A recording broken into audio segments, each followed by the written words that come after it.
Selamat pagi, perkenalkan nama saya Zeta Fadilamatan dengan NIM 2702570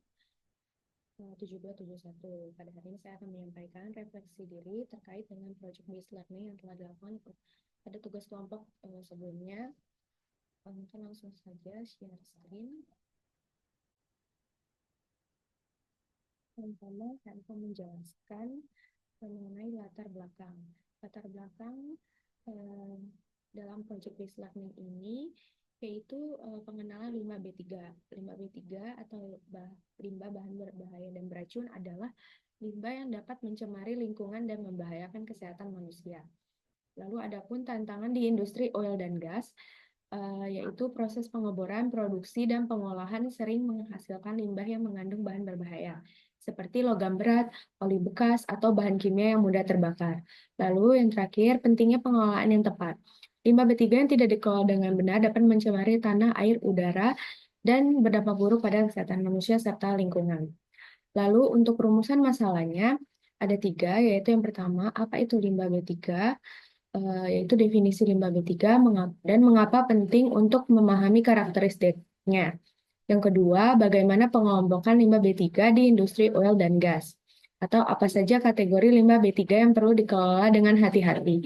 Yang ketiga, bagaimana pengelolaan limbah B3 yang efektif. Atau langkah-langkah yang diperlukan untuk mengelola limbah B3 dengan aman di industri ini. Lalu untuk hasil temuan di lapangan yaitu yang pertama terdapat jenis-jenis limbah yang tiga yang ditemui yaitu ada limbah beracun seperti logam berat, lalu ada limbah mudah terbakar atau seperti oli bekas, ada limbah reaktif atau eh, yang dapat bereaksi dan juga limbah korosif, misalnya cairan pembersih tangki.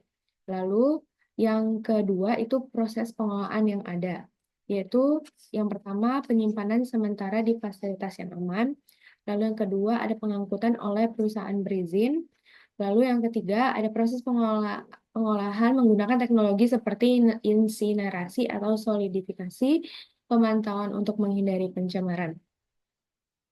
Lalu untuk solusi yang ditawarkan, yaitu yang pertama pentingnya pengelompokan limbah B3 yang tepat, yaitu dengan menjamin pengelolaan limbah sesuai dengan sifatnya.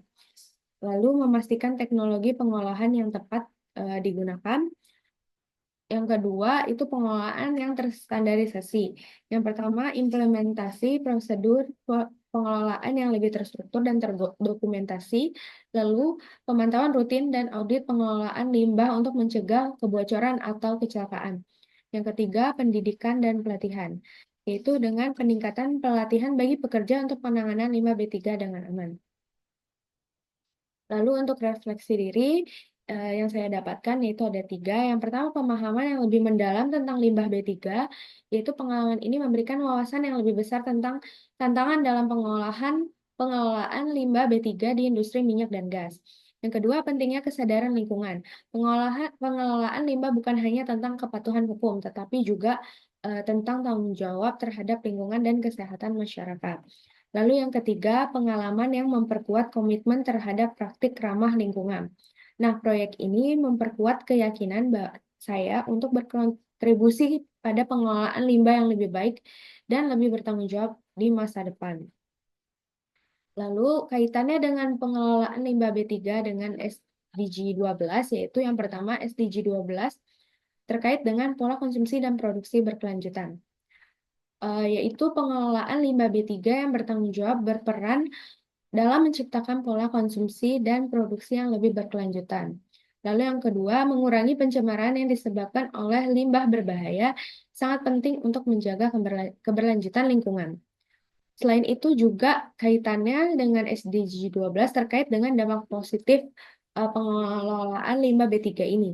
Dengan mengelola limbah B3 dengan baik, kita dapat meminimalkan kerusakan pada ekosistem dan meningkatkan kualitas hidup manusia. Pengelolaan limbah yang baik berkontribusi pada kualitas udara, tanah, dan air yang lebih baik bagi generasi mendatang.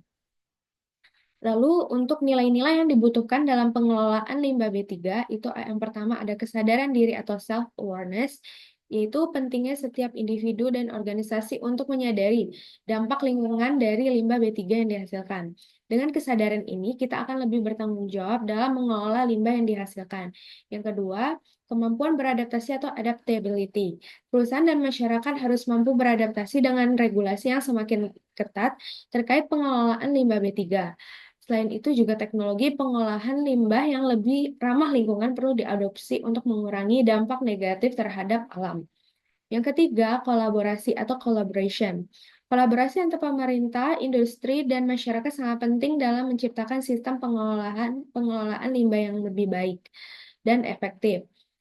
Selain itu, juga membangun sinergi antara pihak-pihak terkait akan menciptakan dampak yang lebih besar dalam pengelolaan limbah B3 yang berkelanjutan.